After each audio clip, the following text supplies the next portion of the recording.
We have the call to order. Roll call. Councilmember Keener. Here. Councilmember Neihardt is excused. Councilmember Urban. Present. Mayor Pro Tem O'Neill. Mayor Degree. Present. Salute to the flag this evening will be done by Councilmember Keener. I pledge allegiance to the flag of the United States of America and to the republic for which it stands, one nation, under God, indivisible, with liberty and justice for all. Thank you. So, closed session report, there is a stunning report. No closed session. Right, thank you. And we do have a special presentation this evening, a proclamation for the Sports Hall of Fame. I see Horace there. Are the athletes here? We have that special event also coming up on Saturday evening, which you don't want to miss.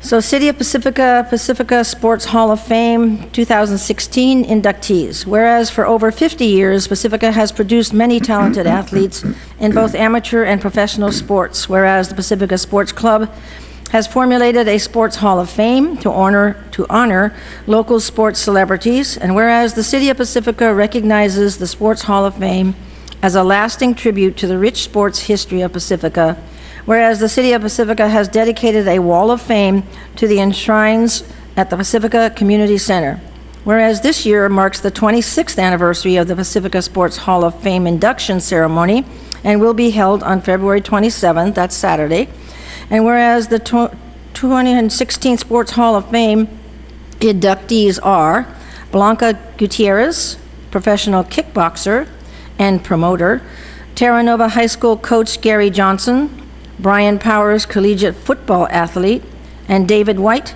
high school and collegiate football coach.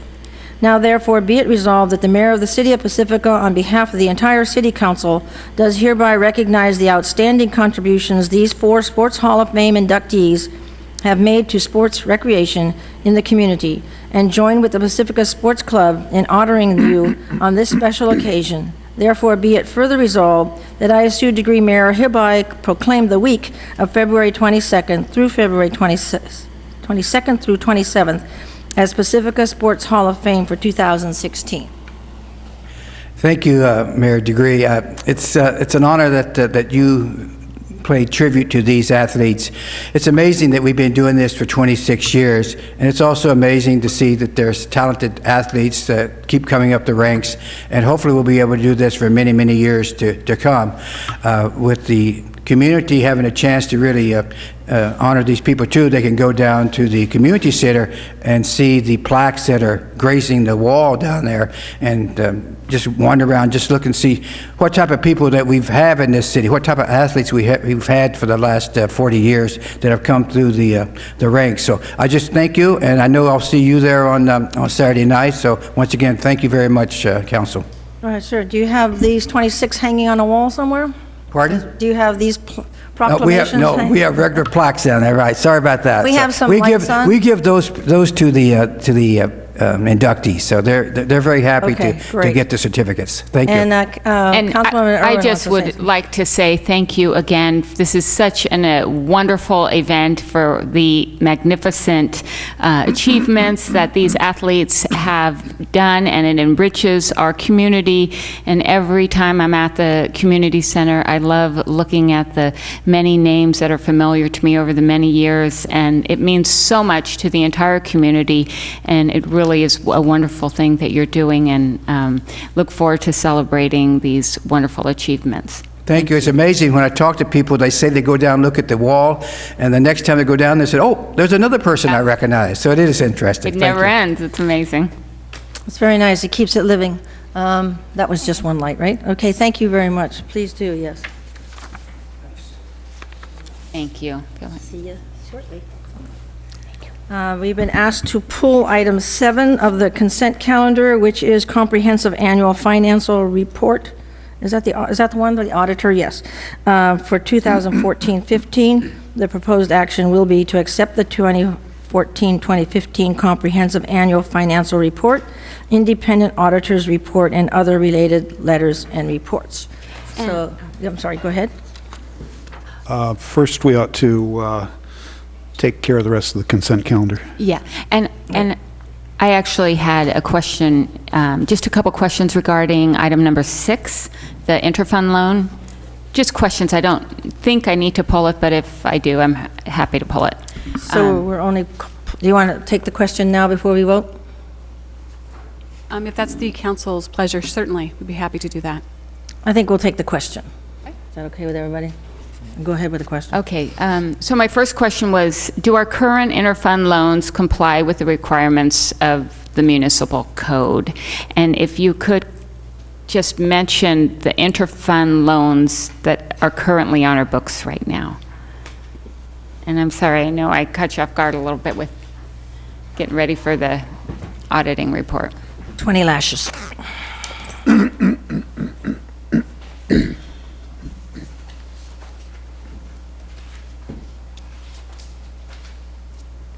I think we forgot to mention that Councilwoman Nyhart's going to be absent today, is that correct? Yes, we mentioned that she was excused tonight. Okay.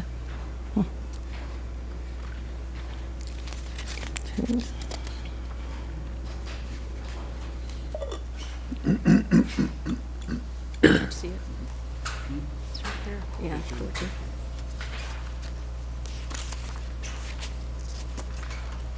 There's dead air. We're counting the number of people in the audience.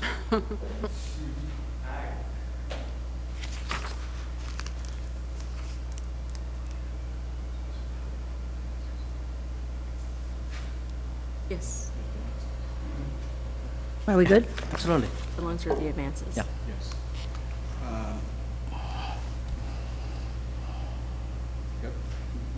Not working.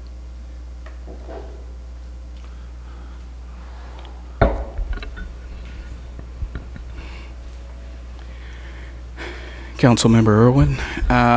The loans that we currently have on the books are, there's a loan from the general fund to the sewer utility, or I'm sorry, there is a loan from the sewer utility fund to the general fund, and that's to help the smoothing of the pension obligation bonds.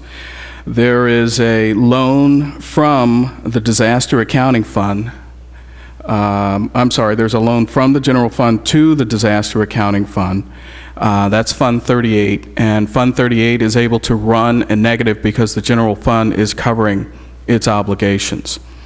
And then there is a loan that currently exists from the street construction fund to the general capital improvement fund of $2.2 million, which has been the subject of conversation. Right, and that was from the year 2003. Yes. Correct? Right. And so what I was most concerned about in terms of, I'm really happy to see this interfund come, you know, and ensure that we have this policy in place. And I was wondering if we can retroactively address issues with the 2003 transfer that you just mentioned and apply these policy regulations to that, or are we going to be addressing some of those issues going forward?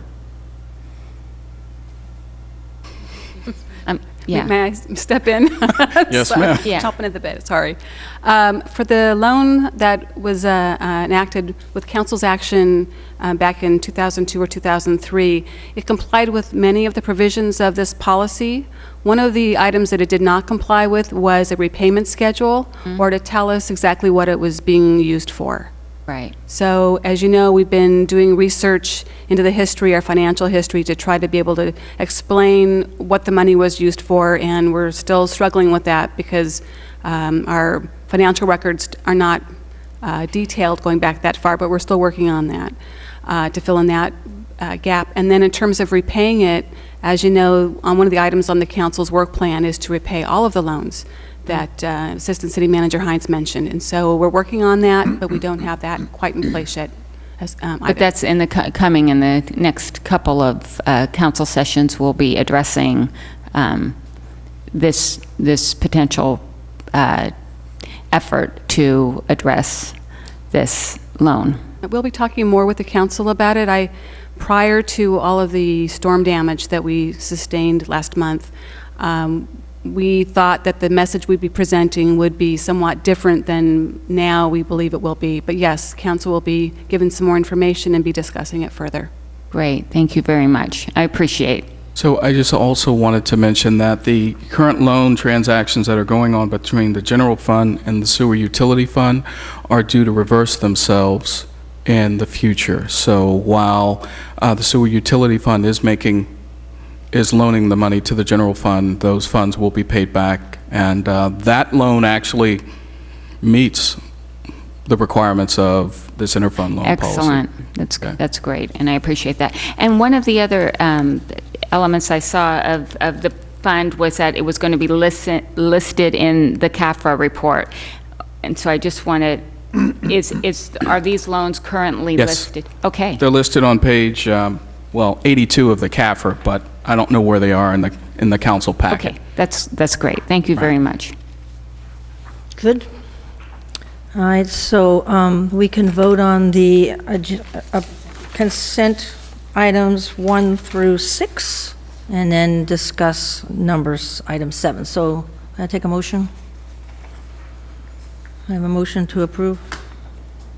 All right, Councilman O'Neill. Move to approve consent calendar items 1 through 6. As amended. You're going to second? As amended? As amended. Yeah. I second the motion. Okay, call for a vote. Thank you for that. And okay, so we have number 7. Can we have a staff report on consent calendar item number 7, the annual financial report? Mayor Degree, Mayor Pro Tem O'Neill, and members of the council. I'm Lorenzo Hines, the Assistant City Manager. Before we get started on this presentation, I wanted to make you aware of a couple of corrections that we've made. And the first correction was made, and let me see if I can get the council packet number for you.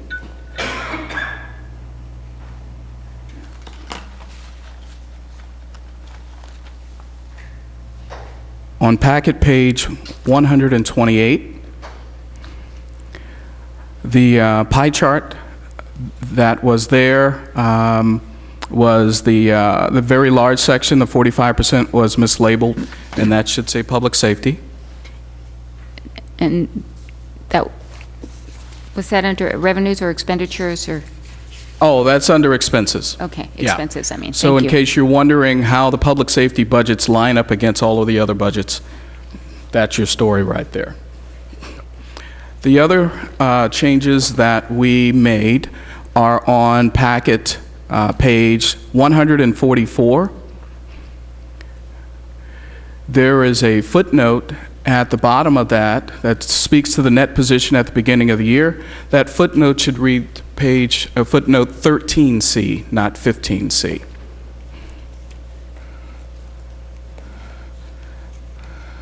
Lorenzo, would you also mention the page in the CAFR? I'm also getting the page in the CAFR, page 28. 28. 38. No, I'm just getting to 38. 28. Okay, 28 was the first one. 30, okay, all right. 38 is the next one. Yep. Does everybody see? It's at the bottom of the page. Net position beginning of the year as adjusted. Note 13C, not 15C.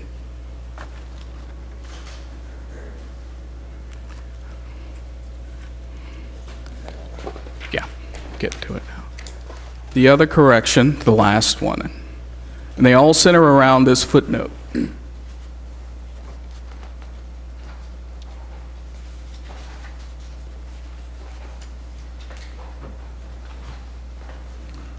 Is the packet page 118, CAFR page 2, and this is the auditor's opinion letter. And under the paragraph entitled Emphasis of the Matter, that last sentence, it says, as discussed in note 15C, and that should be note 13C. Okay? So as you can see, the big bugaboo we had was 15C and 13C. You were consistent. Yeah, we try. We try. All right. And so I'll move on with the presentation if there are no questions. So, there seems to be quite a bit of chatter about the pension accounting requirements that we implemented for the first time this year. And so I wanted to take this opportunity to talk with the council and the public about the pension requirements that we're now required to implement. And so these are the implementation. We're going to talk about the implementation of GASB 68 and 71. But let me give you a little context first. The Government Accounting Standards Board establishes accounting and reporting standards for government nationwide. That is our ruling body. The City of Pacifica has pension plans with California Public Employees Retirement System, CalPERS, and the California Public Employees Retirement System, PARS. We implemented a new pension accounting standard during 2014-15. This standard was required to be implemented during 2014-15 by GASB. By the way, let me take a moment and introduce the folks here. This is Mark Wong from Mays & Associates. They're the folks who are our new auditors, so welcome, Mark. And Cindy Marcer is our financial services manager, and so I am well supported for any conversation anybody wants to have about pensions. Although it's a dry topic, so I'm just going to warn you ahead of time. So the next slide here is that the new pension accounting standards respond, and this is the reason GASB decided the change was a wise one. They wanted to address the public's interest about government pensions and provide sort of a new transparency for city-level pension obligations and their funding progress. And again, these are requirements that are promulgated nationwide. So in case there's concern that this is just a Pacifica thing, it's not a Pacifica thing. It's everybody. All cities with a defined benefit plan are now required to account and report pension liabilities under this new standard. So prior to the implementation of this GASB, as long as the city was paying the required annual contribution, again, the annual contribution to CalPERS and PARS, it was deemed to be current and no liability was reported. So that was the prior practice. However, now, under the new standards, yes, we will account for the annual amount that's required, but we also want to display the remaining balance of the pension liability as well.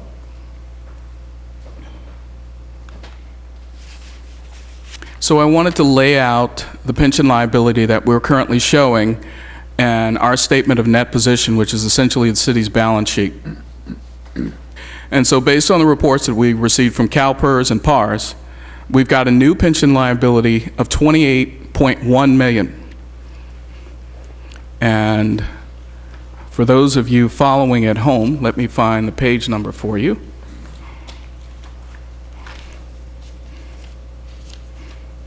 And following on the dais.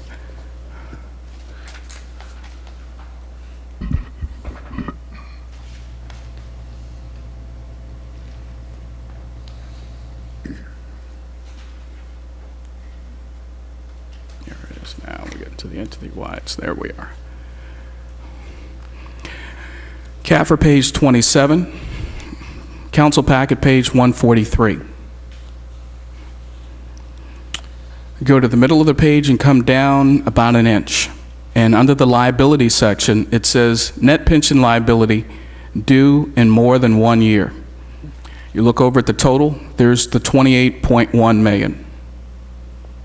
Okay, that's a new requirement for this year. So in case you want to know how that $28.1 million is broken down by group, the police account for $11.5 million of that. Fire accounts for 7.3 million of that. Miscellaneous accounts for 8.2, and our PARS group counts for 1.1 million. And that gives us a total of 28.1 million. Any questions? Councilman Keener, you look like you have a question.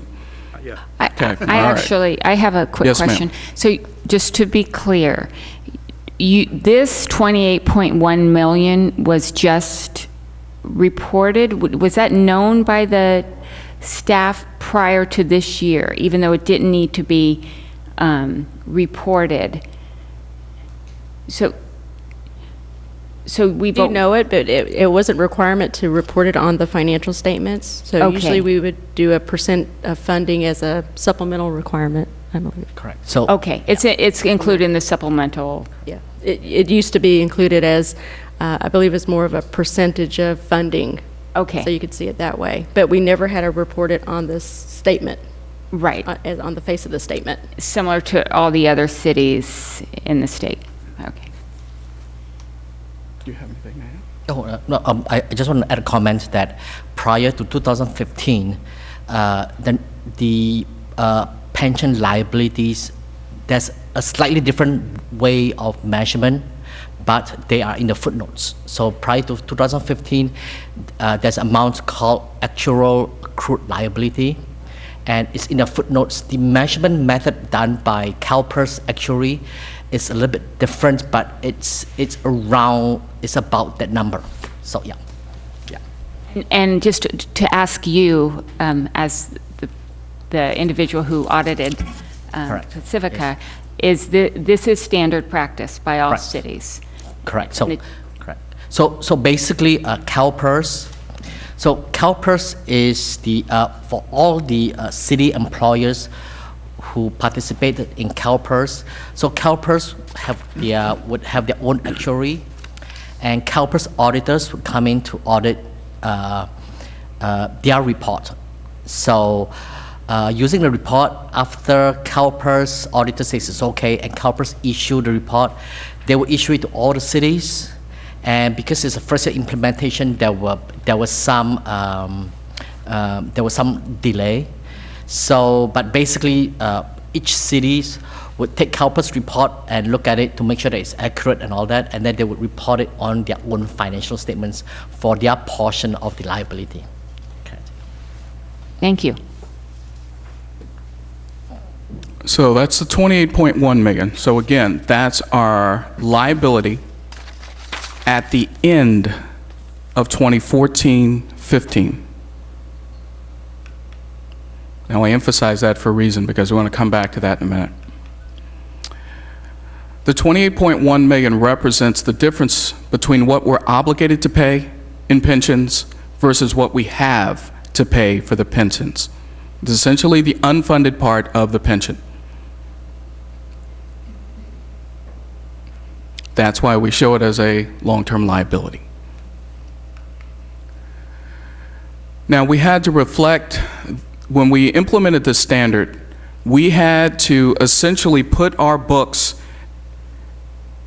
in the shape they would have been had we implemented this standard at the beginning of 2014-15.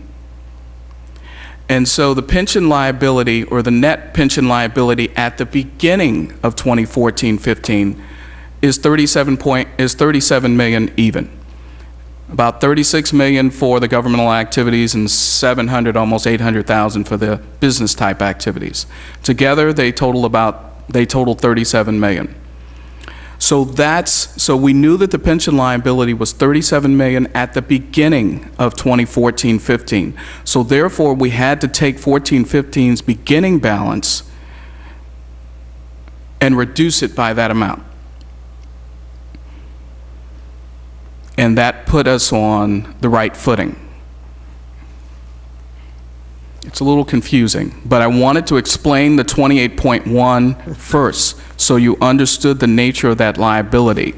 But understand that the beginning of 2014-15, that liability was not 28.1, it was 37. So in a sense, I'm telling you good news here, because what was 37 is now 28.1, You still owe money. okay? So there's some silver lining here. Yes, Councilman Keener. So where did the 8 million or so, 8 million? 9 million, where did it come from? Let's go to, okay, yeah, thank you. And that's, for anybody that's trying to keep track here, that's the difference between the 28.1 million net pension liability and the 37 million in the adjustment of the balance sheets at Beginning of, at the end of the, June 30, 2014 to Right. July 1, 2014. So the first thing we need to understand here, first, I would like you to go to page 76 of your CAFR, packet page 192 of your council packet. While you're turning to those pages, the thing I need you to understand is that these amounts are fluid. They change every year. So what was 37 in 1 point, 12 months later, yes, it's 28.1. Now, the formula that we use Excuse here... me, Lorenzo, if I can just ask you a question on that point also. Yes. So is that due to the success or failure of the PERS investments and so on? It's due to the success of the agency that is making the investment. Yeah. Okay, I'd prefer not to... That agency is CalPERS. Yes. Yes. But PARS is also one of our agencies. Right. But let me take you to page 76, which shows you sort of the baseline formula. And if you take a look at the table at the bottom of the page, you'll see total pension. Now, this is just the miscellaneous, folks. 76? 76 of the CAFR, packet page 192. That's the Everybody with me? table on the bottom, yeah. Okay. I love it. I feel like I'm training new accountants. This is great. I love it. So take a look at the table at the bottom. The table at the bottom shows you all the components that drive the $8.2 million net pension liability for the miscellaneous folks. But I want you to focus on the two columns, or the three columns that are there, off to the right. There's one column titled Total Pension Liability. Okay, that's how much we owe. Then there's another column that's planned fiduciary net position. That's how much we have. And then there's the net pension liability or asset. And that's how much we owe at this point in time. The unfunded amount. So Councilman Keener, the difference in these numbers are either driven by the pension liability going down, which I doubt, or driven by the fiduciary net position going up. It's going to be one of these two levers.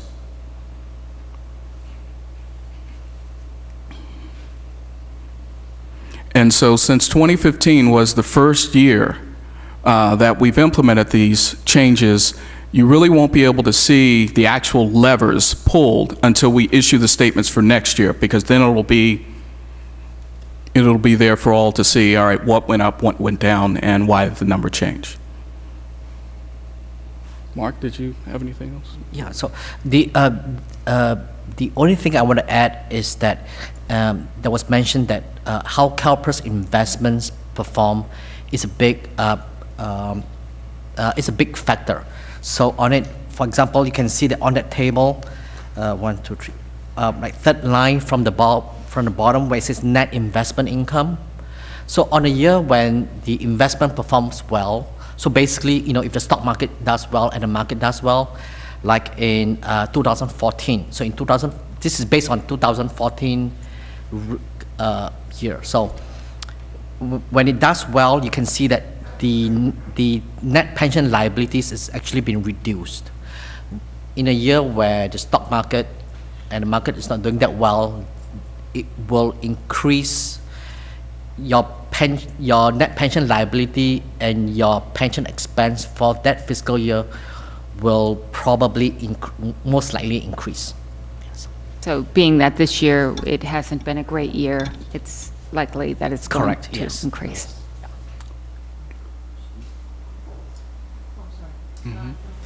Okay.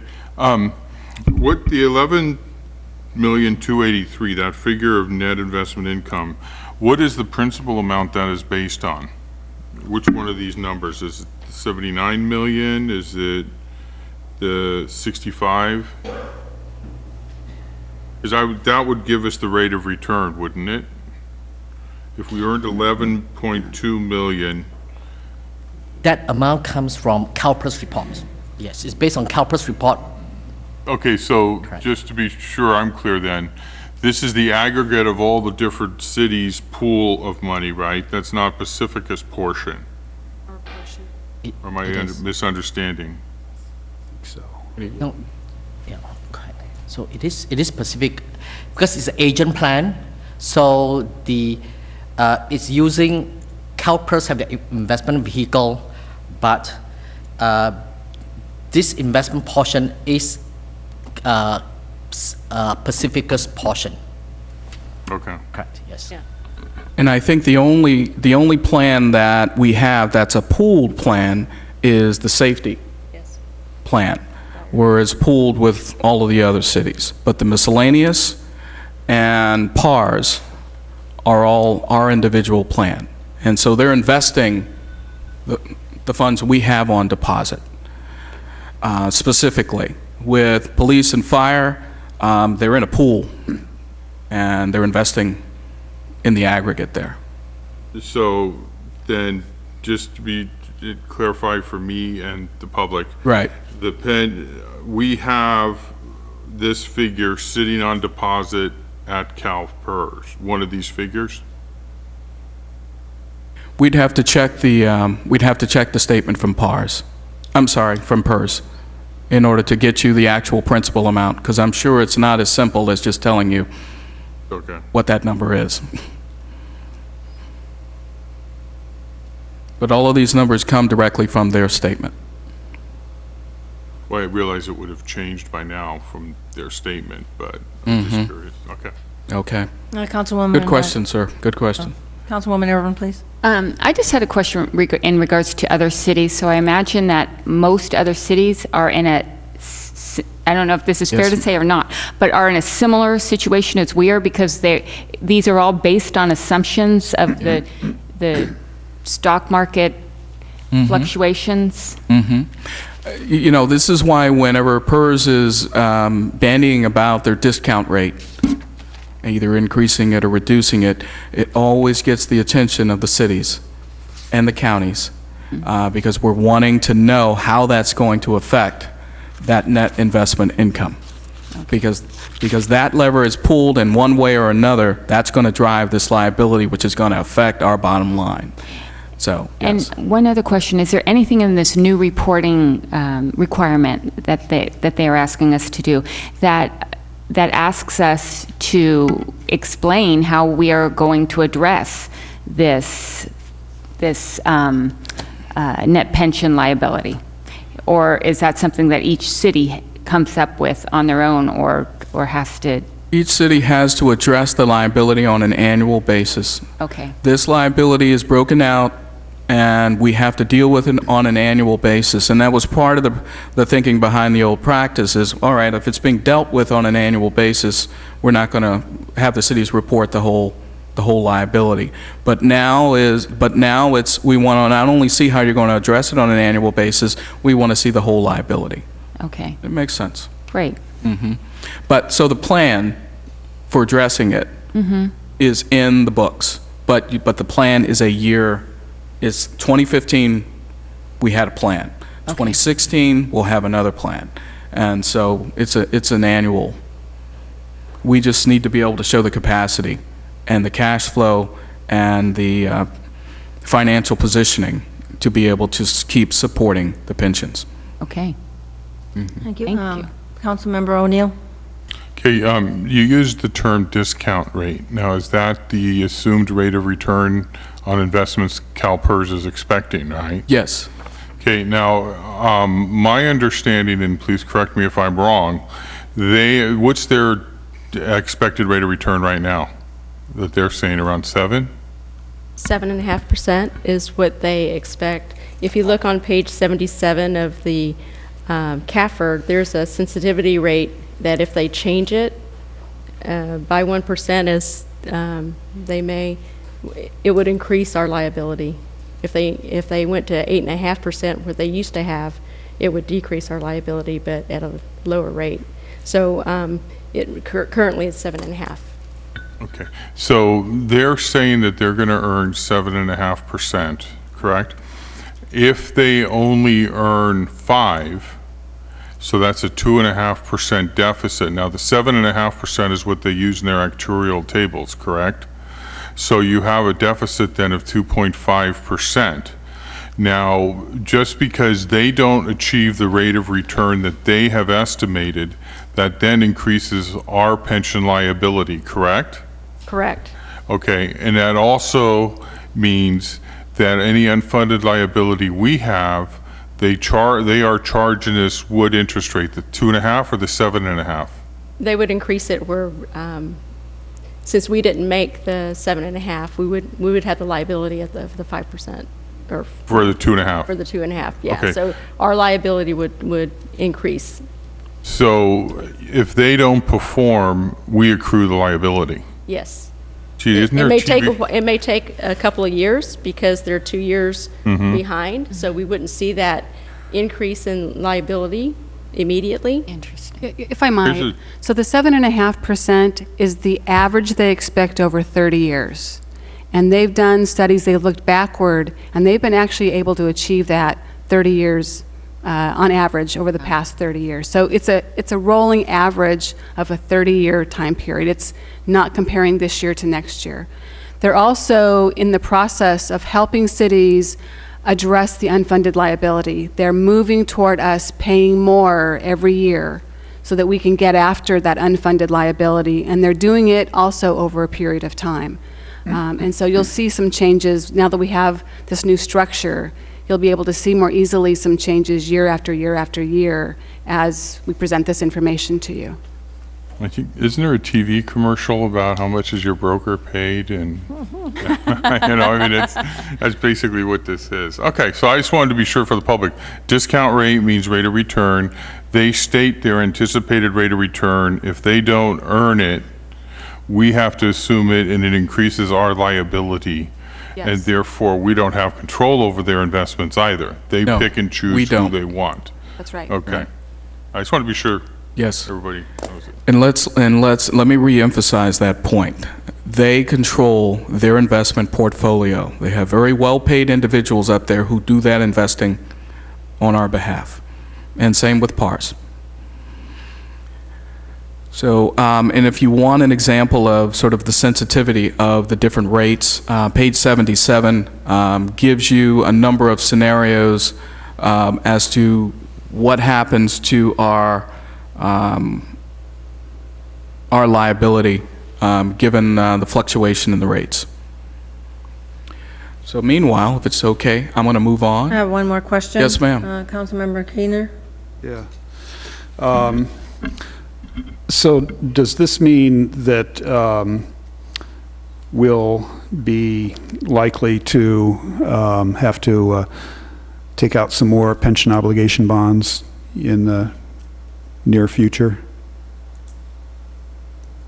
No, that won't be a strategy that we would recommend. As I mentioned, CalPERS is helping cities figure out a way of addressing that unfunded liability. So it's, in essence, they are going to finance it for us. And then we're going to be making payments to them to get after it. And presumably at a break in interest relative to what we would pay on a pension obligation bond? I don't know the comparison of those two things at this point. Yeah. The what?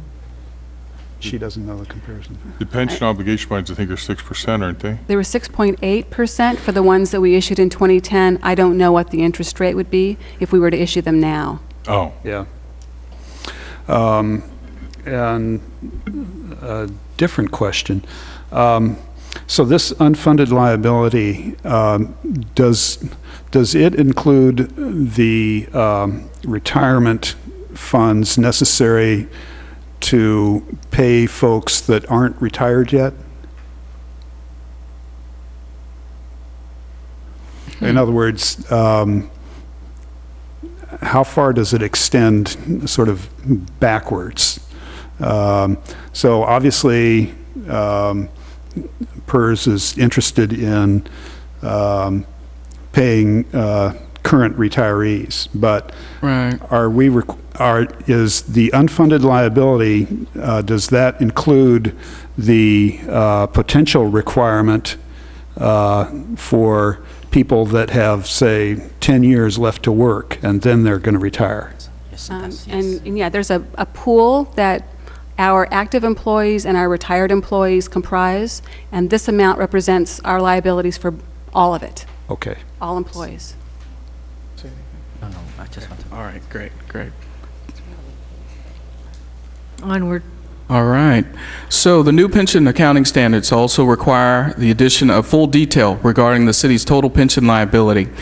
Now, you can find that information on pages Council Packet 206 and through 211. And this is the required supplemental information. And as you can see, the total pension total pension liability, ending liability as of June 30, 2015 is $83 million.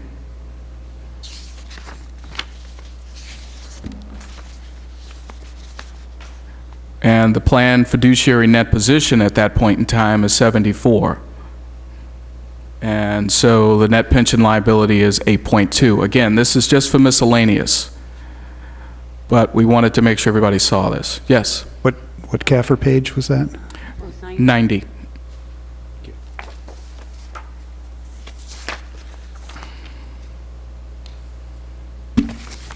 And as we pointed out earlier, this is to support current and future retirees. Right. Which is why it's so complex and why the actuaries do well here.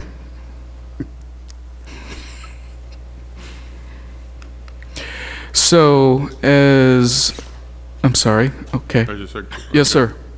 On page 90, you have net pension liability, 8.1 million. Then you have planned fiduciary net position as a percentage of the total pension liability, covered employee payroll, net pension liabilities percentage of covered employee payroll, and so what is the difference between the 90% and the 101%? Can you explain that? Because I'm going to let one of my esteemed colleagues.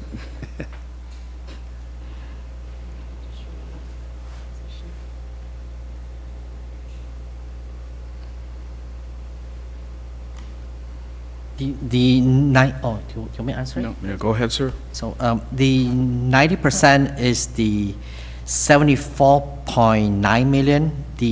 Basically is the fiduciary net position ending divided by the total pension liability, which is the 83 million.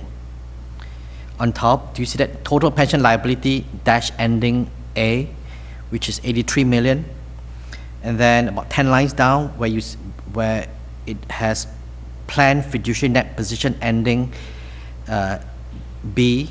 So if you take B divided by A, it will be 90%. But I was looking at this, and I just want to be sure my interpretation is correct, is, okay, as a percentage of the total pension liability, so that's how much we owe, covered employee payroll, well, that means that we have 90% of this liability covered? No, that means that our liability is 101% of what we have to cover it. So our liabilities are higher. Okay. So that's the equation. So that one is comparing the 8,175,000 with the 8,075,000. That's where the 101% comes from. Thank you. So, as Councilmember Irvin sort of mentioned earlier, clearly clairvoyant, that this does affect some of our neighbors. And so I took a little trip through some CAFRs that weren't ours today and took a look at their statement of net position to see what other folks are booking for their total net pension liability. And so this chart kind of gives you an idea of what some of our neighbors are also wrestling with right now. So it's pretty variable. Is it based on population size of the employees, or is there numerous other factors that go into it? You've got the number of retirees, you've got the number of employees, and I'm sure there are a myriad of other factors as well. Okay. And What was that? Yeah. It's also based on their pension formula. So if Okay. they're at 2 at 55, or if they're at Oh, of 2.7 course. at Right, 50, great, it would make a difference. right. And I just want to comment that if you look at it, we happen to be the auditors for a few of the cities there. So a good example at Half Moon Bay, which is really low, is because their safety is on contract. So they really have no safety employees. Right. However, because in the past they have safety employees, so they still have a portion of net pension liability they Right. have to report. However, because currently they do not have any safety employees, that reduce their total pension liability and net pension liability a lot. Okay, And even their miscellaneous employees, quite a few of their positions are on contract basis. right. And versus where, if you look at like Daly City and South San Francisco, they are sort of similar because they have a significant number of safety employees. Just because the nature of Cost. of public safety services and the benefits, you know, like the benefit formula, public safety tend to be the pension costs tend to be higher. Okay, So, yes. great. Thank you. And so, that's the end of our presentation. All right, thank you very much. Seeing no more questions from council, I'll open it to the public. I have, oh, these are for oral. Oh, sorry, nothing on this one? This is, nobody on this one. Looks, okay, sorry about that. Told you it was pretty dry. Lights here, what does this mean? Bringing it back to council? Okay. Were you first, Councilman Keener? Yeah, so I want to shift gears a little bit and ask you about the successor agency to the redevelopment agency. And let me see if I can find it.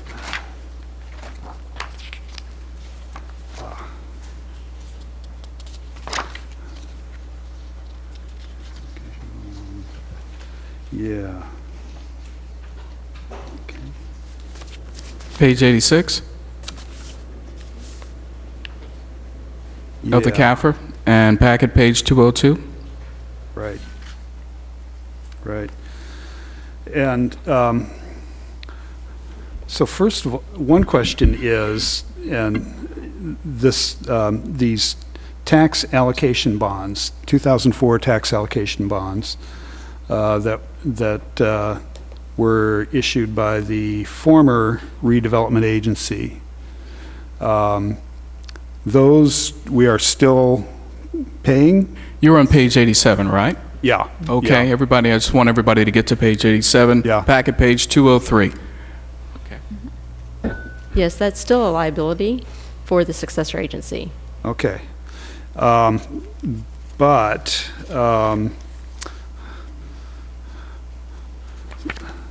somewhere here on one of these summary, maybe it's this one.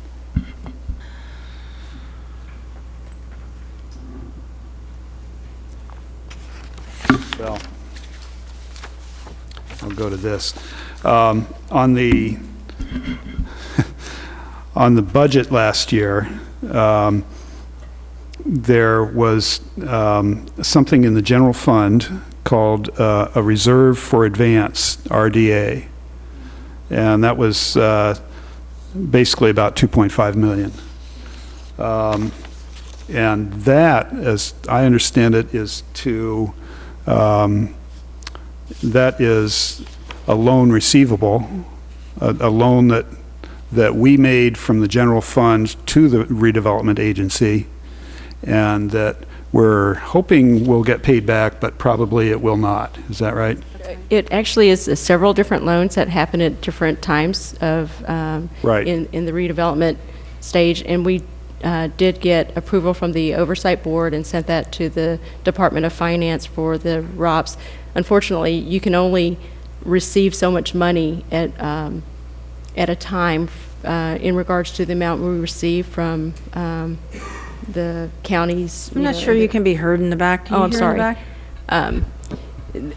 We still have this as a loan, and it's still, but depending, it's not going to be paid in big lump sums. It always depends on the amount of money that we get from the county, and we can only really ask for it once in amount, and it has to be in excess of what we've asked for. So our first obligation would be to pay for the 2004 tax allocation bond, and then whatever is left over from the tax increment, we're able to pay off this. So we want to keep this on our books because it's still a valid receivable and payable within, and so it will take time, but until we pay off the 2004.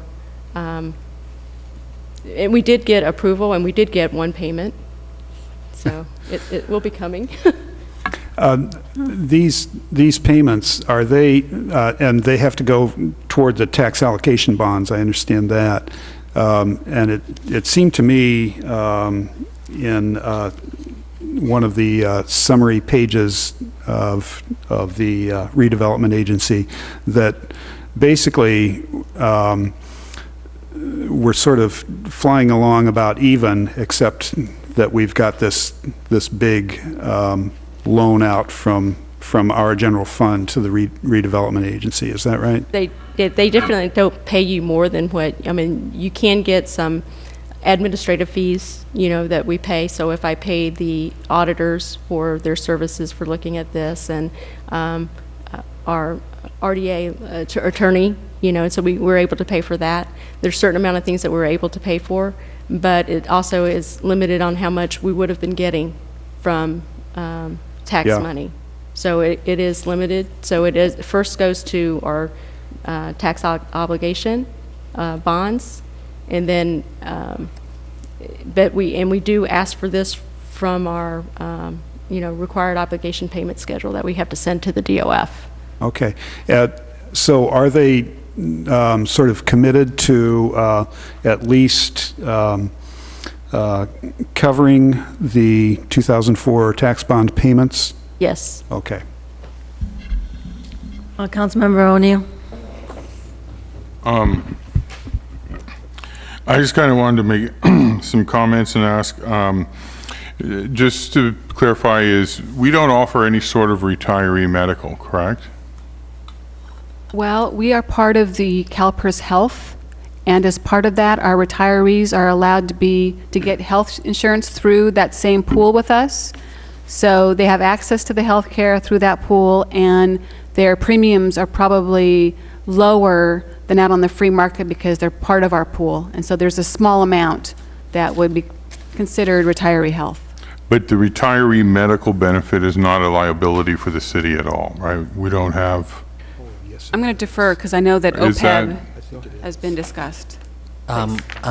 Yes, it is, because if you look at page 27 of the CAFR, under liabilities, 1, 2, 3, 4, 5, on the 6th item, it says net OPEB obligation, deal with more than 1 year.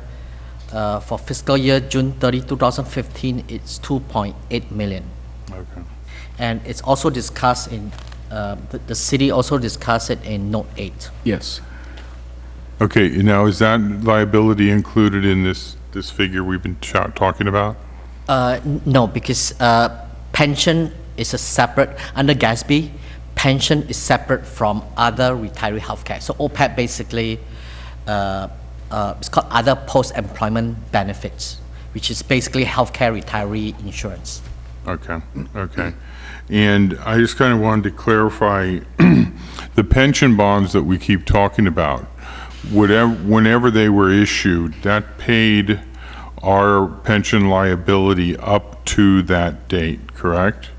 Or probably most of it. Yes, that's my understanding. Okay, and so they probably did that, and at 6.8%, but CalPERS was probably charging 7.75 most likely at that time. Okay, so the city at that point saved 1% a year Roughly. on that money. But this is the amount we're talking about now is a new accrual since that date. That's correct. Okay, so I just wanted to be sure the public knows when we talk about pension obligation bonds, that it was an exchange of one liability to a lower cost liability and basically a refinancing of that debt. That's correct. Okay, okay. It's just like refinancing your house. And that this pension, this liability is not all due at once. It's kind of like you put money away for college for your kids, and then all of a sudden they decide to go to Stanford and you have 50,000 and it's 100,000 a year. So then you start paying as you go, right? So this is basically what it is. Okay, what we're doing, okay. Good analogy. Yeah, it was built up after years. And just out of curiosity, are we members of CalPERS because of law or CalPERS because of contract? We have a contract with CalPERS. Okay. And that contract dictates all of the different funding formulas, the retirement formulas that we have. Okay. There are cities that are not part of CalPERS. Okay. Okay. Just curious, but they would still be, is it with private companies or other government agencies? In some cases, they have a defined contribution program, much like the private sector. And so they give the employee a certain amount of money. It's up to the employee to then do the investing, et cetera. So it's basically a 401k type of Yeah. arrangement? Yes. Okay. But they have no defined benefit plan then? That's correct. Okay. Okay. I just went through my list here to see how many were already answered. The annual contribution that we made was always stated by Caltrans, CalPERS is what we had to pay, correct? We talk about Caltrans more than CalPERS. So the annual contribution was always stated by CalPERS. Rate of return, not to, okay, that's all my questions. Councilmember Keener? Yeah, so I just want to go through a little bit on the overall balance sheet. So the net position, the total net position of as of June 30, 2015, so that was the start of this fiscal year, was almost, what page? CAFR page 27, yeah, was almost 22 million. Council packet, page 143. Thank you. So your question, sir? Yeah. Maybe this is going to be more of a comment. I don't know. Is this a come visit Lorenzo question? Maybe. We'll see. Okay. So obviously that's down quite a bit from what it was at the beginning of the year. It was around, I don't have it right handy here, but I think So you're 51 million right. before the adjustment was made and so on. Right. So for folks, and Councilman, I'm going to ask you to hold that. There's also a summary of this balance sheet on page 13 of your CAFR and page 129 of your CAFR. This comes out of our management discussion and analysis, and the sole purpose of the MD&A is, first of all, to provide information, but it provides it at a higher level without asking you to get into the sort of the grainy issues. So the 51.9 that Councilman Keener just referred to is at the bottom bottom right-hand corner of the 2014 column, and that's where on page 13. And so that was the net ending position when we closed the books in 2014. However, we had to restate these figures in order to accommodate that liability. And so that 51.9 ended up at 15.5. So Councilman Keener, I just wanted to set some context for the council and the audience. Please, sir. Right, very good. Okay, so we've got 21.9 as our net position. And going back to page 67, is that what we were on? 27 or 60? 27. Yes. 27. Yes, 27. So cash and investments are roughly 30 million. Is that about right? The total cash and investments. Hang on. And now you're back on the balance sheet now, right? Yeah. Okay. I'm sorry. I'm flopping back and forth here. Oh, okay. Hang on. Let me see if I can. I'm just trying to tease out a few sort of general numbers for myself and the public. Let me take folks to the balance sheet here. We're on the income statement. Hang on I'm sorry, council member, just give me a second here. Sure. All right, there's a change. I'm looking for a state. Change it. Okay. Thank you, Mark. Okay, great. Okay, so folks, we were looking at the income statement in a summarized form on page 13, but if you want to look at the balance sheet in a very summarized form, slide back to page 10 on the CAFR and the packet page 126, and that would be the comparison to what Councilman Keener is referring to on page 27. So if you want to have one finger on page 10 and one finger on page 27. This will help us follow what the councilman is looking into. So Councilman, you're looking at cash and investments. Are you looking at both of those lines, the 24.136 and the 2.2? Yeah. And then there's restricted cash and investments. And all these are explained in note 3. Yep. Okay. So, right, and roughly 30 million. So that's the first 3 lines total all right. on the top of page 27. Mm-hmm. So I just want to provide a little context. You know, we've lost $30 million in our net position, but we still have, you know, fairly large amounts of cash, so we have a decent cash flow, right? Okay. So that's point number 1. Correct. Point number 2 is just a sort of summary of our indebtedness, and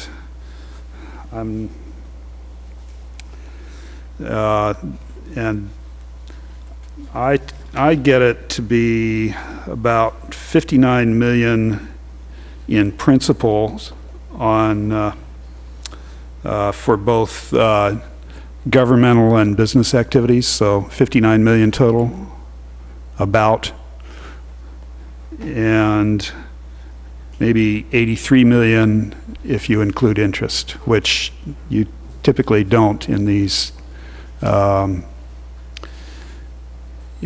tables, but I like to see that. So that's the other thing, and that. So, Councilman, let me take you to page 24. Okay. Yes. of the CAFR. And so for the governmental activities, now granted, you were probably speaking to both governmental and business Yes, type. I was. But I wanted to make sure that everybody saw at least the outstanding debt for the governmental to get a flavor for what you are referring to. Right, Okay? right. Okay, So- so, all right, I'm sorry, please carry on. And, yeah, so I get the total at somewhere around 59 million, 60 million, something like that. Okay? And the total with interest is around 84 million. So that's our debt as of the start of our fiscal year. Well, okay. The interest Okay. figure requires a little fishing, Okay. but, you know, it's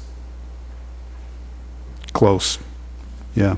All right. So, again, just for context. Yeah, Councilman, I'd have to actually sit and draw up a schedule to sort of, Right. to understand what you're saying here, because I don't know if we have a schedule that completely lays this out.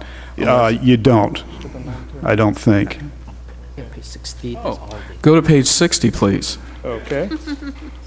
Very good, very good. Maybe you do. It's always nice to be surrounded by talented people.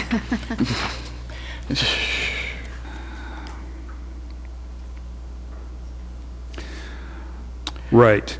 So if you add, look in the balance for June 30, 2015, that's the third column over, and you add the 31 million and the 30 million, and that's the principal, the amount of indebtedness. And then, so I claim that going through and adding the interest, for example, on page 61, you look at that example is the 2008 certificates of participation, and we owe 16.7 million in principal and 11.1 in interest.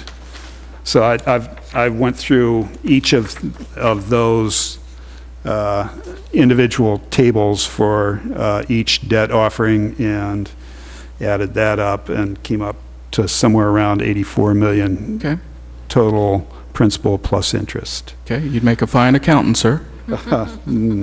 No. I'm a good adder and subtractor. I That's it. understand, I understand.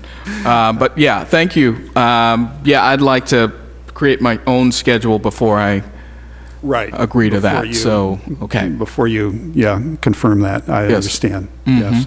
But that's just what I want people to take away, is our net position is 21 million to the good, which is 30 million less than we had last year because of this reaccounting that we had to Restatement. do, according to the federal government. And that sounds like a serious loss, but we have 30 million in cash, which sort of reflects our cash flow. And on the other hand, I haven't compared this with other cities and so on, so I just have no sense of how much indebtedness this is relative to other cities, okay? And if you do, I'd be glad to hear it. We'd have to do an analysis, but just bear in mind, other cities have other needs. And if we were to compare ourselves with Daly City, I would imagine their needs for infrastructure, roads, because they have a quite active commercial sector up there. And so everything that's needed to drive that sector, they're going to need. And whether they do it with cash on hand or long-term financing, it depends. Their population is also bigger than ours. Whereas somebody like Half Moon Bay, they're, dealing with their own issues, but they have a significant stream of TOT that flies through the occupancy tax. So it depends on the city. Yep, Yeah. Yeah. well said. But that's a good analysis to do. Councilwoman Irvin? Oh, God, I'm not quite sure I remember what I was going to say. Sorry. No, quite all right. And I just wanted to say I do appreciate the granularity that we're getting into and the questions that are being asked and just providing more clarity to all of us as well as the public. And I know for council members, many times we have access to you and we can sit down and go over these numbers with you on a one-on-one, and the public doesn't necessarily have the time, the access to this information and these questions that we have. So I think this is a really important conversation that we're having up here, and I appreciate all the homework and really delving into these numbers. It's a great exercise for all of us, and I appreciate that you provided the clarity that you did, and so thank you for that. Little question, I think you did mention it, but how do you feel about our overall standing based on this report? Yeah. I think we're in. I think we're in fairly good shape.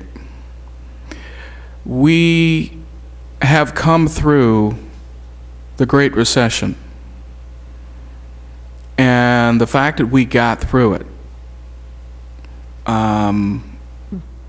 speaks volumes. We have seen in the county an increase in property tax and values. So we are benefiting from that. I think what we have to do is figure out a way that we can benefit more. Because I would guess, and I can only guess at this point, that some of our neighbors who have more of an investment in property, who have higher values, are probably seeing greater increases in their property taxes.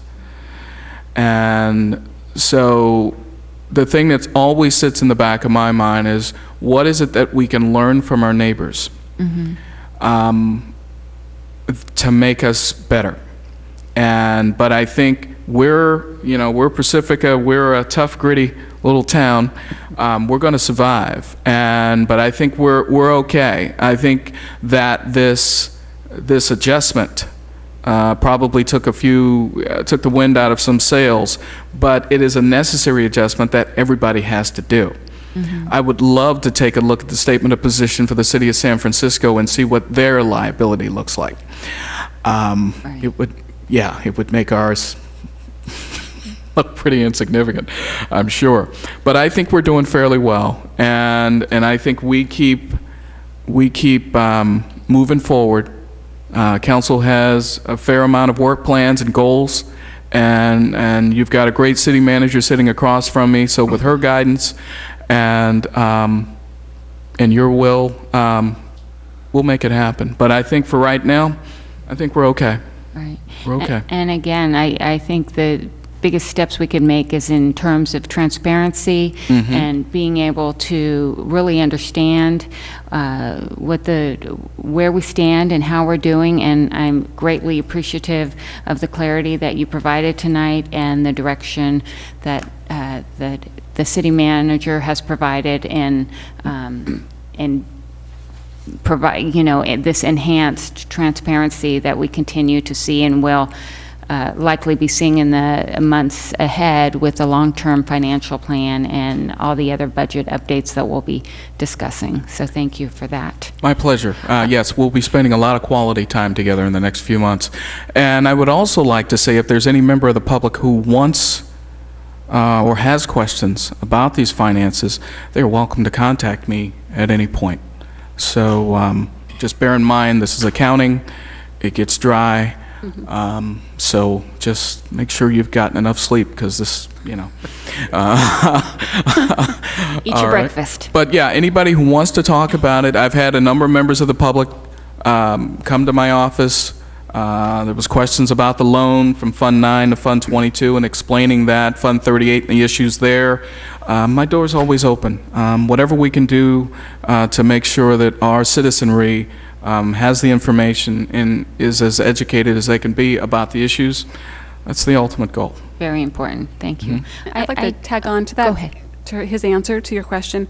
And also the CAFR is on the website. So if anybody in the public wants to view it from the comfort of their recliner, they can do that and then call Lorenzo for answers to questions. Right. But I just want to not lose the fact of what the result of the audit.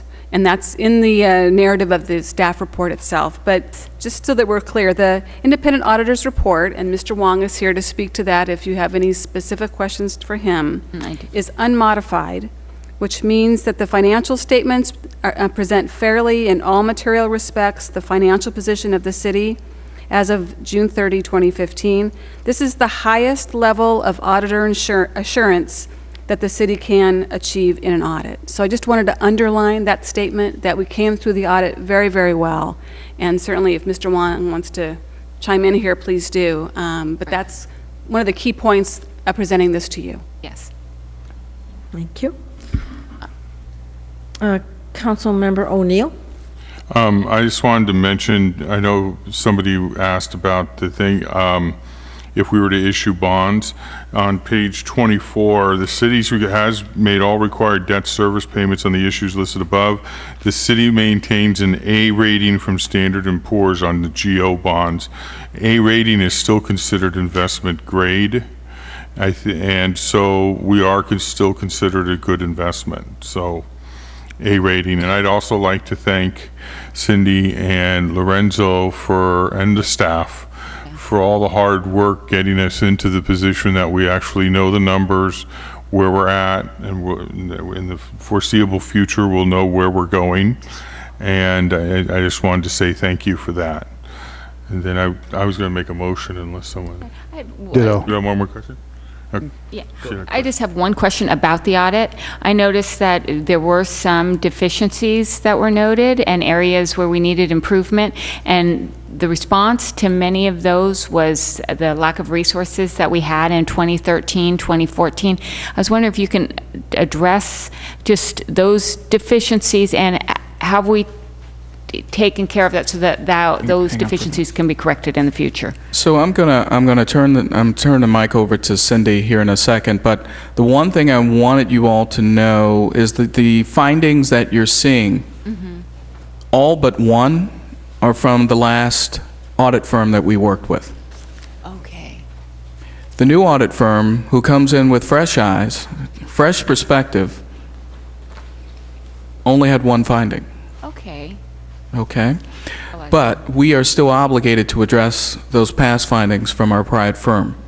So as far as these findings are concerned, a lot of them have to do with, or some of them have to do with this sort of utopian view of the finance operations. You've got to have everybody to do specific things.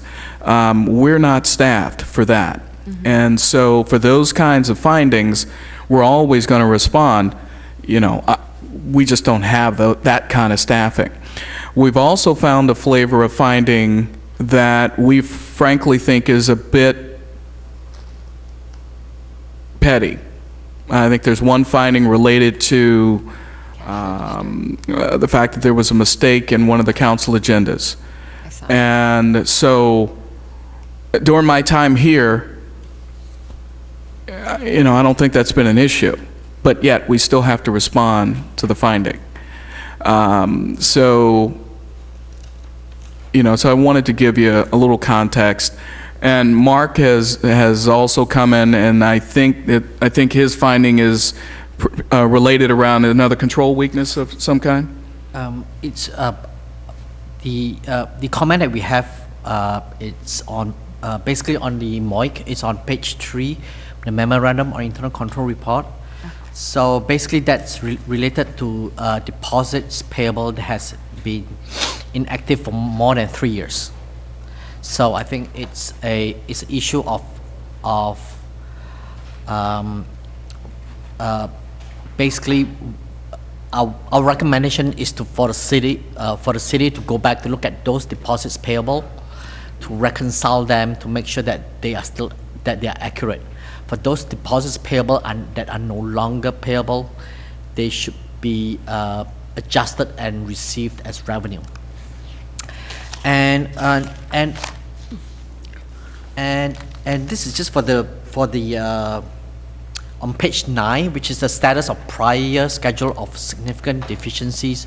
So basically, those comments are provided by the prior auditor. We looked at it, and we come in. We also looked at it. We asked questions, and the 2015, I think, Finance Department has provided us. So in the report, you can read the current status. So some of it, I think, in 2015, Finance Department is still, Finance Department has put in processes to improve the situation. So in 2016, some of the items that as auditors, we will go in and we will continue to ask some questions that we deem as the auditor that are significant from our point of view. So, yeah. Thank you. Thank you all. And, A motion? yeah, You have a question or a Second. statement, Lorenzo? No, I thought Cindy was going to say, but I think Mark covered everything for. All right, thank you, everybody. So make You a have a motion? motion? Sure. Okay. I make a motion that we accept the comprehensive annual financial report for 2014-15 as stated. Is that Councilwoman Irvin? I second. Call for a vote. And that passes for all present, one person absent. Moving on to, looks like we're at the point of oral communications. I'm correct? Where are my cards?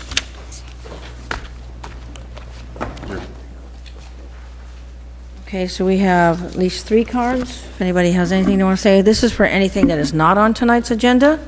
Tiger, Malcolm, Carson, Monica Olson, and Mike Bell. Good evening, Madam Mayor and Honorable Council. I'm Tiger Jastro's Big Stick of Pacifica. I just wanted to let you know, albeit on somewhat short notice, that this Wednesday is the Family Harvest Food Distribution Program through the PRC at the American Legion Hall on Rockaway. It's a great opportunity to come and help out some neighbors. I actually often see John Keener there over the last several months that I've personally been doing it, and I just wanted to extend that offer an opportunity to everybody here tonight. This Wednesday is very short notice, and by the way, that's the 4th Wednesday of every month. The 2nd Monday of every month before council, so I don't know how that timing goes, but that's also an opportunity to do a second harvest food distribution at the community center on Crespi and also at Pacifica Baptist on Francisco. And so I just wanted to let you all know that that was an opportunity.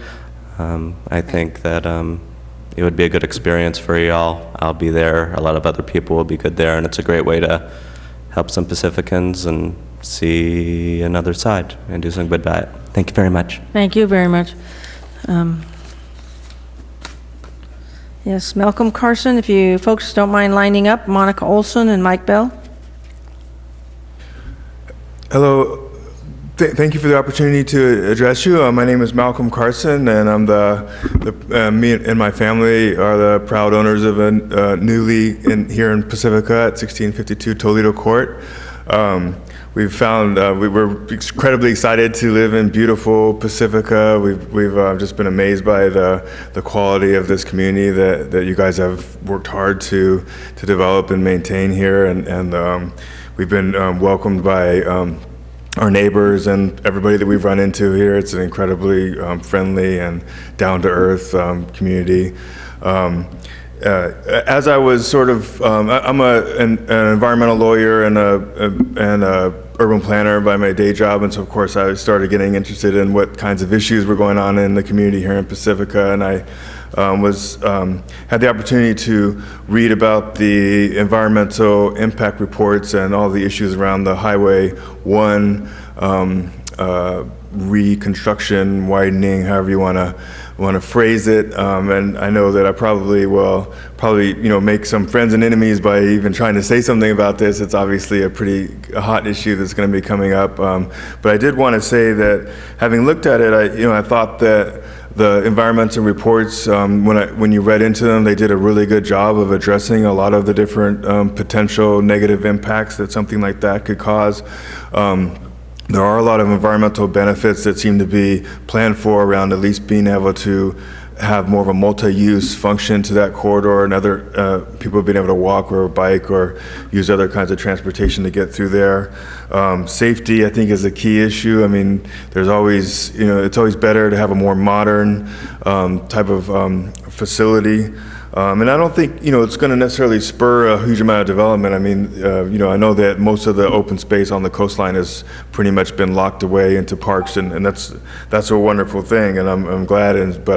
None of us want to see, huge amounts of development. But I don't think just fixing that roadway, the bottleneck that there, would really cause that. But ultimately, I think it's just a chance to, we just heard in the previous report, we're doing okay as a city. Some of the property values that are maybe on the other side of the peninsula are doing a little bit better, and maybe we could participate in that a little bit more. And one of the ways that we might be able to do that is to sort of modernize our infrastructure a little bit and create a little bit of a smoother flowing traffic and access, and maybe that might open up some possibilities in terms of us, being able to participate a little bit more in some of the financial success that's going on around us. But anyways, thank you for all of your work you do. I know this is not an easy job that you have, and I expect to hear many more great things that are going on from the city. Thank you.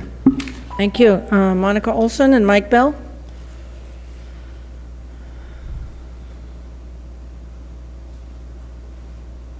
Good evening. I'm Monica Olson from Faith in Action in the Peninsula. I'm here to talk about the vote that happened recently to scuttle the proposed rent stabilization ordinance, which leaves renters with no protection against sudden and ongoing rent increases. And the frightening for them is the month-to-month lease trick that allows sudden increases in rents much more easily. This vote severely hurts the common good, in my opinion, and it should not be crassly labeled a victory, because it's not a victory when people's lives are that terribly impacted. Our proposal for a rent stabilization ordinance would or could protect both landlords and renters.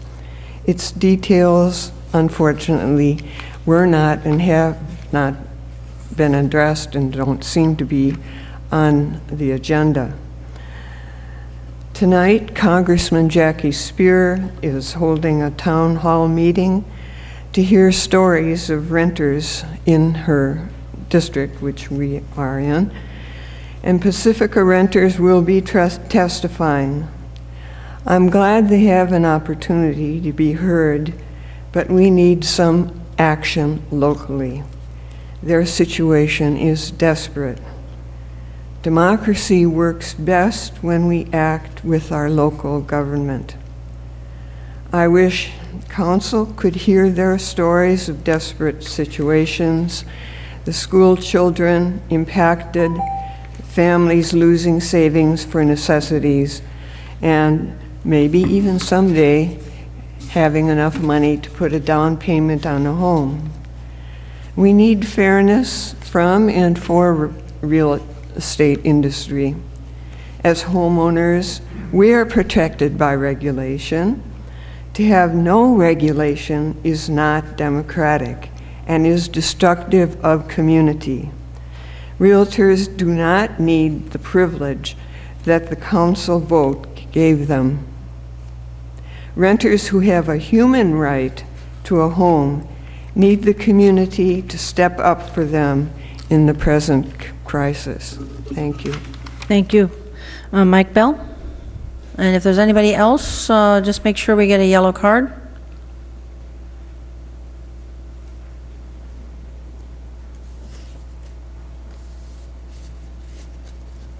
Good evening, Mike Bell from Sharp Park. I would like to remind the thousands of able-bodied and neurotypical citizens of Pacifica that we are indeed very blessed to live in this town.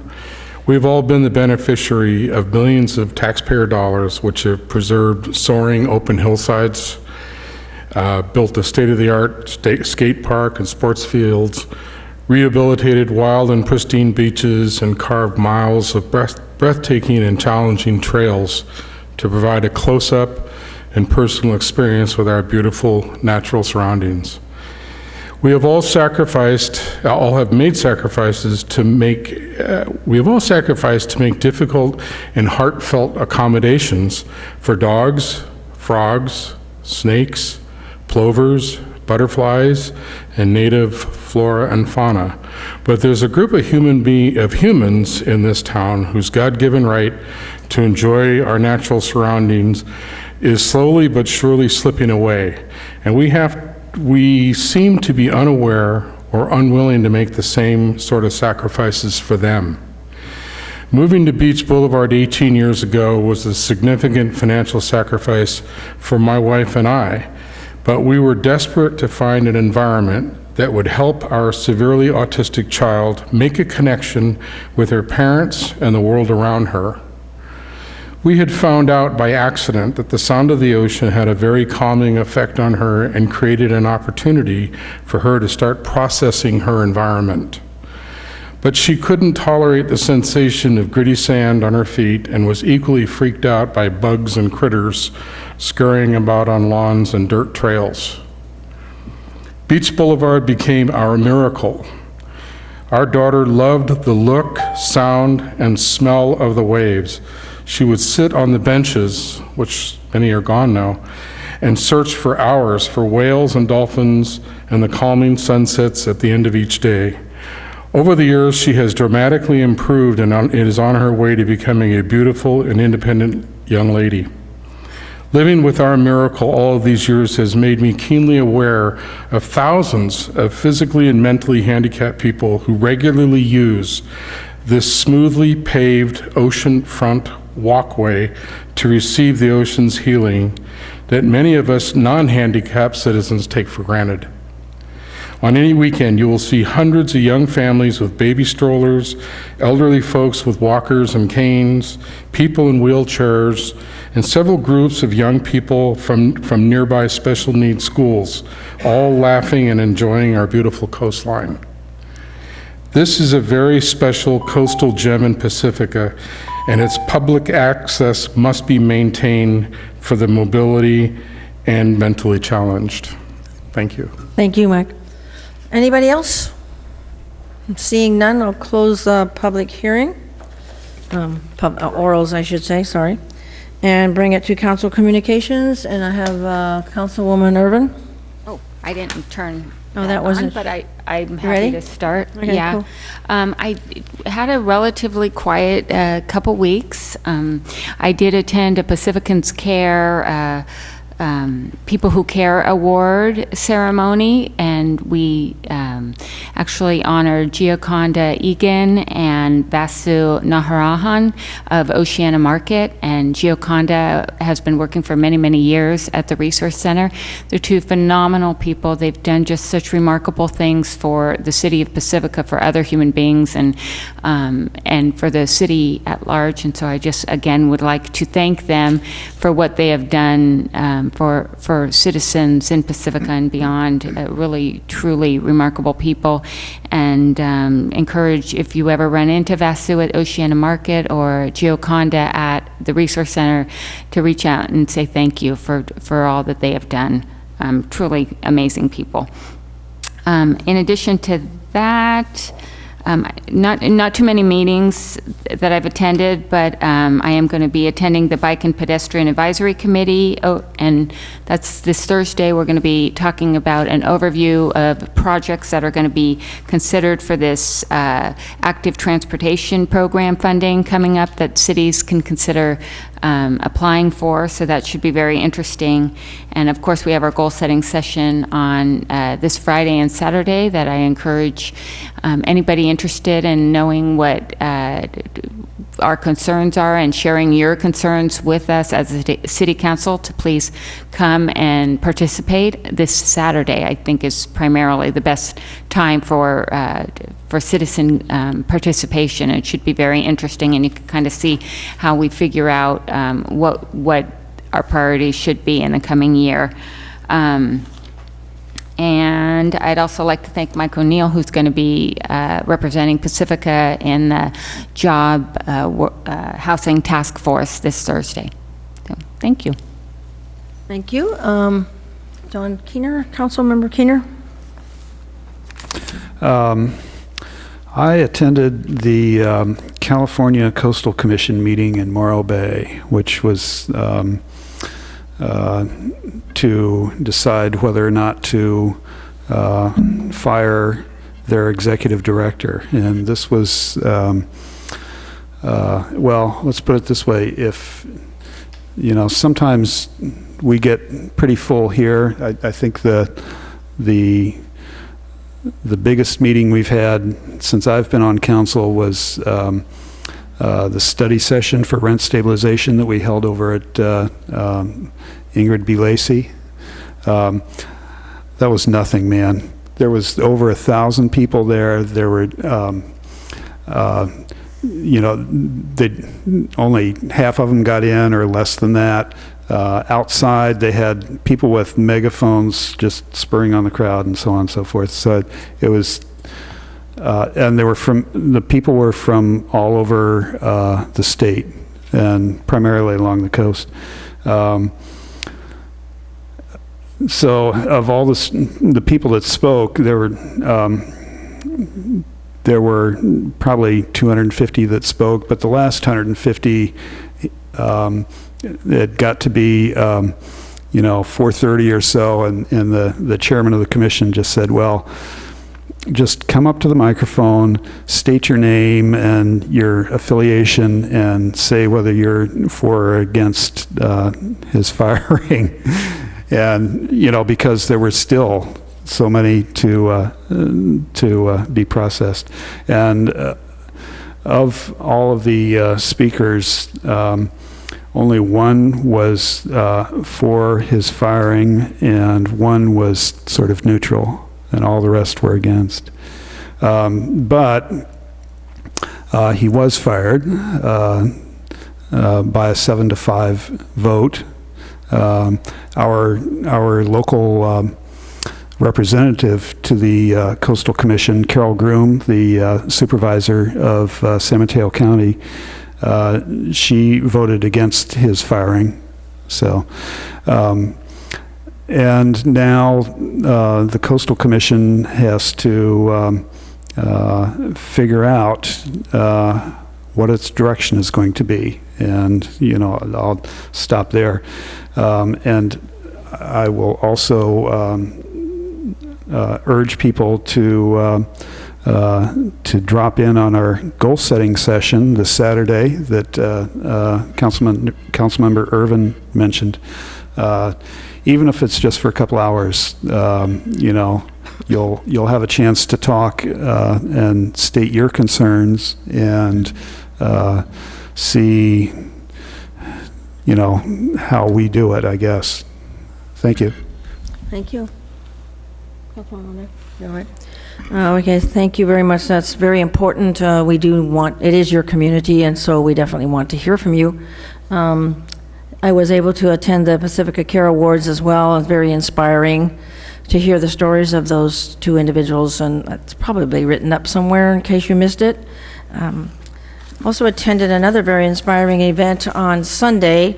The VFW has its annual oratory or speech contest where they invite young people to prepare and also do extemporaneous speaking on something about the Constitution. And there were 2 young ladies and 4 gentlemen. No one from Pacifica, unfortunately. So if you're out there listening and you can encourage young people to get into speaking skills, and then this particular thing has been going on for a long time. So the winner goes on to the next level, which will be in Los Angeles, and there is a good check that goes along with it. I was forced into speech contest when I was extremely shy in junior high, and in those days, you didn't choose to do things like that. And I was hoping that my parents would get me out of it. But I was forced into it, and I have to say that of all the things that I've experienced in my long life, that has been very helpful in every aspect of it. So I highly encourage anybody with children or caring about children that they really get involved in learning how to do extemporaneous speeches or any kind of speeches. But also it was very gratifying and inspirational to hear the young people talking about our Constitution. That was extremely, it should be, I wouldn't want to put them through having anything filmed, but it was quite something. Also, Relay for Life, Clorinda Campagna has been coming for year upon year upon year to tell us. So she said, I really don't want to go down to council Monday. Do you mind saying something? So to honor her, if nothing else. But what she talks about all the time and is very active in is the annual Relay for Life that many, many, many people are. And again, that's a very inspiring event. It will be at Terra Nova this year, and it's July 23rd. And it's also Sunday. So it's extremely inspiring. You can go for an hour, you can go for the whole thing. People camp out. It's very, very, very, very inspiring and quite a community event.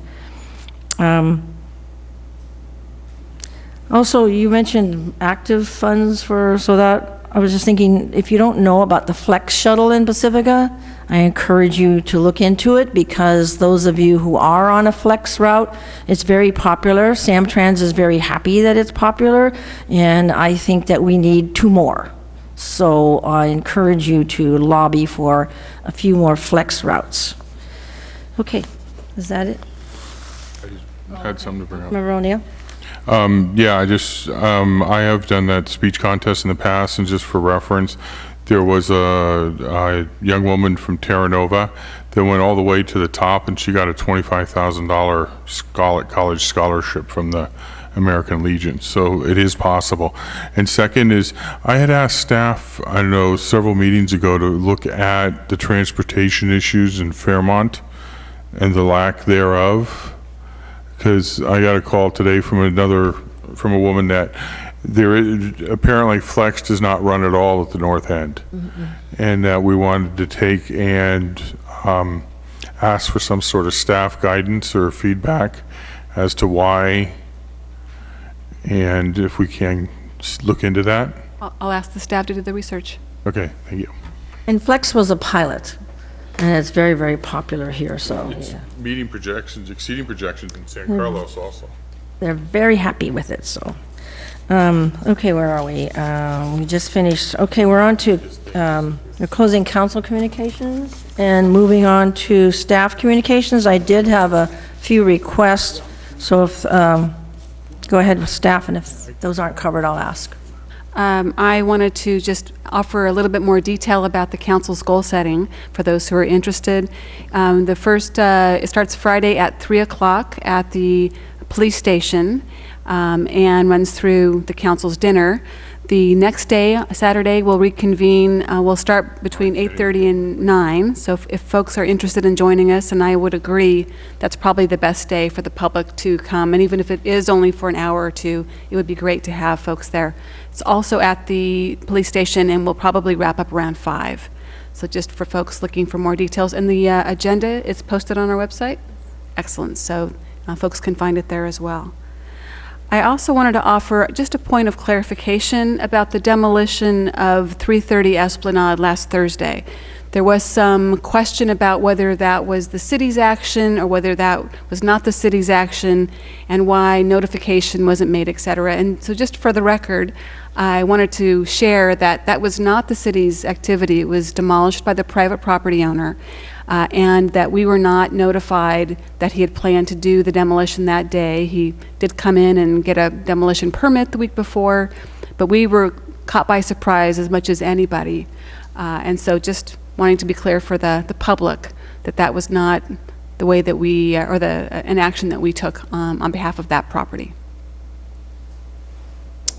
Thank you. Question? Councilman O'Neill? Now I see that the appellant withdrew his appeal for the demolition of 320. Is there any estimated date as to when 320 may be demolished? Not at this time. It is something that we are looking at, and we will be giving more notice to everyone, including the council, when that decision is made. But as of today, we don't have a date to share. Okay. Hey. Was that it?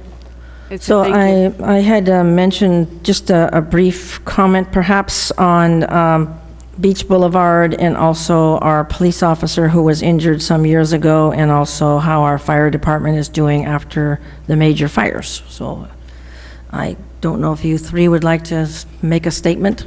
I don't think that's allowed on the agenda, but I'll defer to the city attorney. This purpose of this particular item on the agenda is really communications initiated by staff to the council in a one-direction format.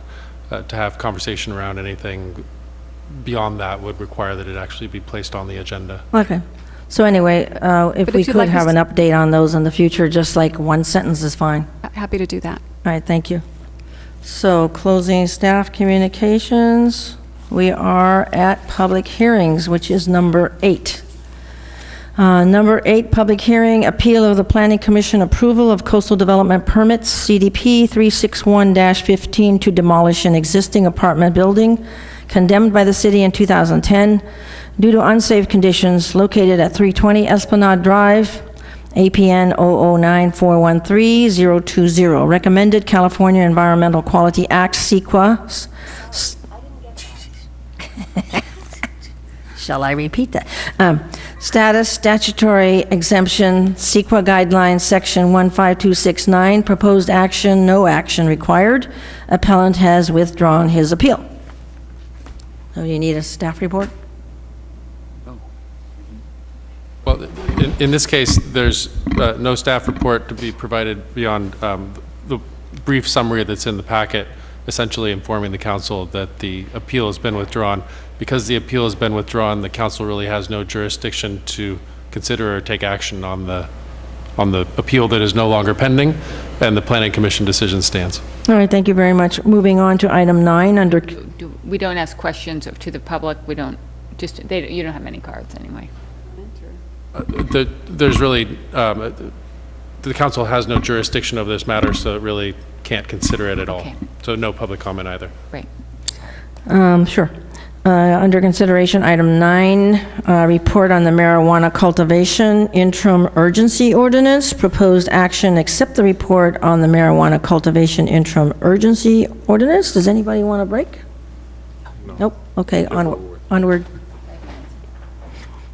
Go for it. Good evening, Madam Mayor and council members. My name is Dan Steidel. I'm your Chief of Police. I'm here tonight to present you with an update and a report regarding the medical marijuana cultivation interim urgency ordinance. I'd like to start with giving you a brief summary of how we got here tonight. As you may recall, on September 11th, 2015, the California State Legislature passed 3 bills: Assembly Bill 243, Assembly Bill 266, and Senate Bill 643. These 3 bills combined created the Medical Marijuana Safety and Regulation Act.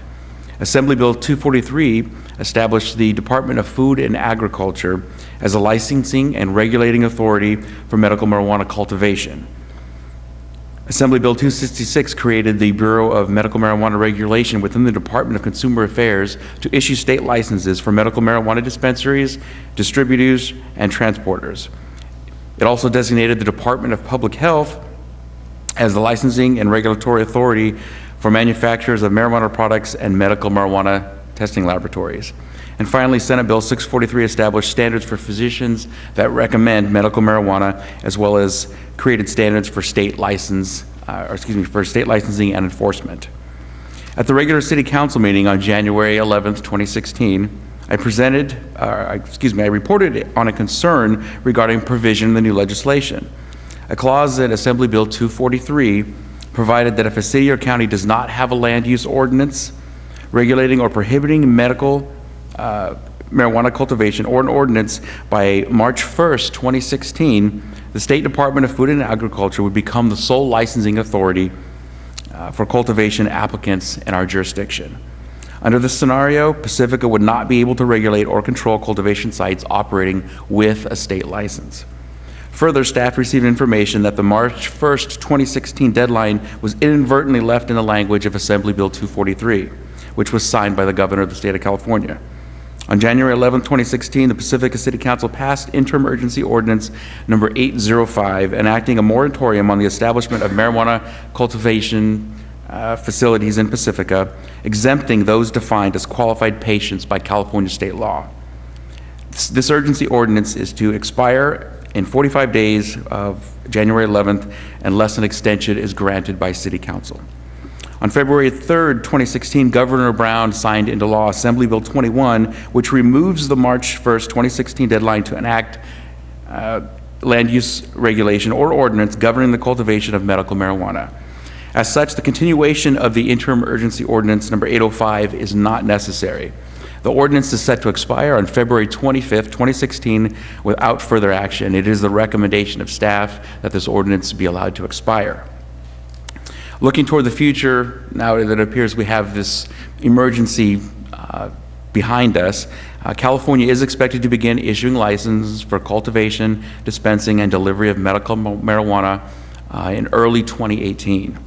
The Medical Marijuana Regulation and Safety Act, again, creates a dual licensing system which businesses wishing to dispense, cultivate, or medical marijuana must obtain licensing from the state and permitting from local counties or municipalities such as ours.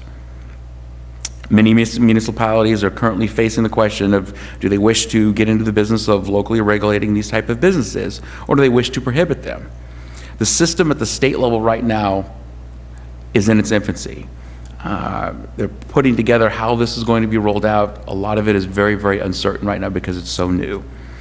Staff will continue to monitor as state policy and procedure is developed, and we will prepare to bring these issues to council at a later date. I'd be happy to answer any questions anybody has. Any question, Councilman O'Neill? So I just wanted to clarify to be sure I understand it is, when we passed this, it was because they had this law March 1st and all that, but that left everything the status quo. So when it expires, it's going to be the same status quo as it was before we passed this, correct? That is correct. Okay, thank you. Anybody else, questions? Seeing no more questions, is that a question? I guess you got to do a public hearing first. Okay, It's open it to the public. I don't have any cards. Anybody want to talk about this from the public? Going, gone. So I'll close the public questions and comments and bring it back to council. I just could do a Councilman Irvin? motion. That's what I was going to do. No motion required. Proposed action, accept the report. So, yeah, we have to do an action item, correct? Yeah. The council needs to accept the report, but there's no other action beyond that. Under the statute that allowed for the adoption of the interim urgency ordinance, it requires that we come back to the council and the council issue a report having to do with how those issues resolved. So we don't need a motion to accept the report. You do need a motion to that, accept the okay. report. I'd like to make a motion to accept the report on the marijuana cultivation interim urgency ordinance. Is that a second? I'll second. I was going to do the motion, but I'm fine to second. Doesn't matter. More discussion, call for a vote. Seeing 4-0, one person absent. Passes. Thank you. And where are we? There's Adjourn. item number 10. Just kidding. So I hope you all, Sit and talk about it. you can all have a wonderful evening. Thank you for coming by. All right, early night. And the biggest packet ever. That's true, it was, but, yeah.